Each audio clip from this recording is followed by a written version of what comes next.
ఉపయోగించుకొని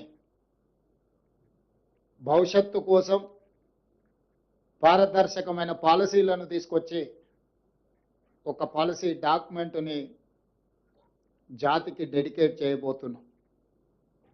ఈ policy document జాతికి అంకితం చేయడం ద్వారా ప్రపంచ దేశాలలో ఉన్న దిగ్గజ కంపెనీలను,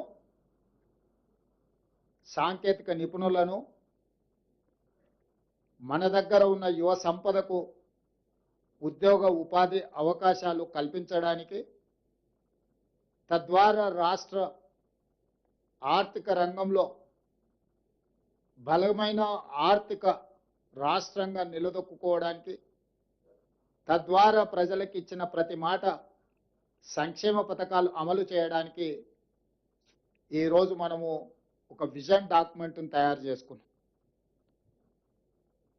ఈ విజన్ డాక్యుమెంట్కి తెలంగాణ రైజింగ్ 2047 అని చెప్పి నామకరణం చేసుకోవడం జరిగింది. ఈ తెలంగాణ రైజింగ్లో రెండు ప్రధానమైన అంశాలు ఉంటాయి. ఒకటి విజన్, రెండు స్ట్రాటజీ. ప్రణాళికబద్ధమైన అభివృద్ధి సాధించాలంటే పారదర్శకమైన పాలసీలు ఉండాలి. పాలసీలలో పాలసీ పెరాలసిస్ ఒకవేళ వస్తే పెట్టుబడులకు రక్షణ లేకపోవడమే కాకుండా రాష్ట్ర భవిష్యత్తు కూడా నష్టదాయకంగా తయారవుతుంది.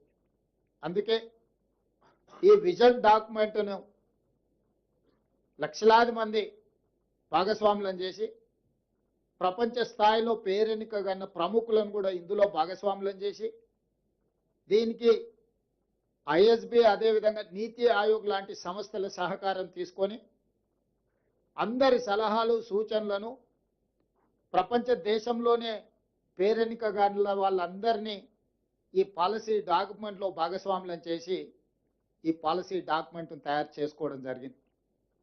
దానికి సంబంధించి చాలా నిశ్చితంగా ప్రతి అంశాన్ని లోతుగా విశ్లేషించి పరిశీలించి భవిష్యత్తు ప్రణాళికలను ఈరోజు మనం సిద్ధం చేసుకున్నాము. అందులో భాగంగానే తెలంగాణ రైజింగ్ 2047లో విజన్లో భాగంగా ఒక స్ట్రాటజీ తీసుకున్నాం. ఆ స్ట్రాటజీ తెలంగాణ రాష్ట్రాన్ని 3 విభాగాలుగా విభజించుకున్నాము.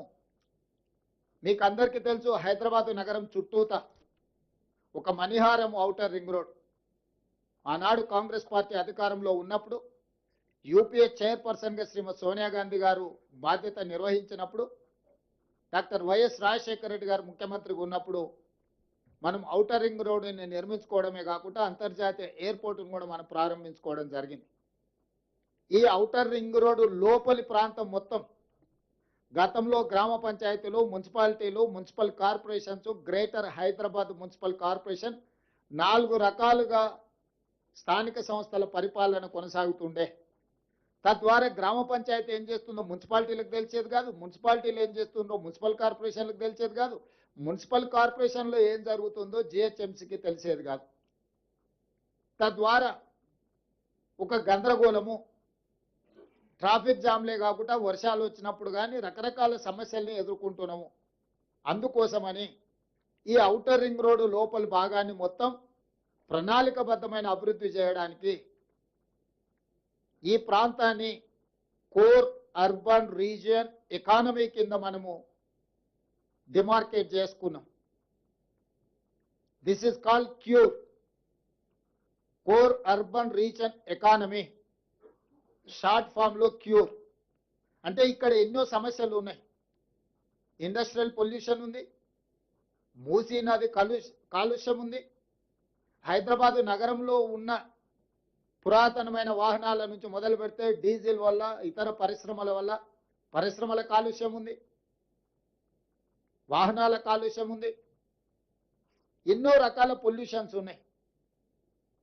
వీటిని తగ్గించడము లేకుండా చేయడము, తద్వారా ఒక నెట్ జీరో సిటీ లాగా కాలుష్య రహిత నగరంగా మార్చాలి అని అంటే దీన్ని క్యూర్ చేయాల్సిందే.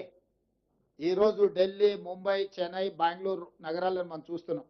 ఒక దగ్గర కాలుష్యం ఎక్కువ, ఒక దగ్గర వరదలు ఎక్కువ, ఇంకొక దగ్గర ట్రాఫిక్ ఎక్కువ, ఇంకొక దగ్గర శాంతి భద్రత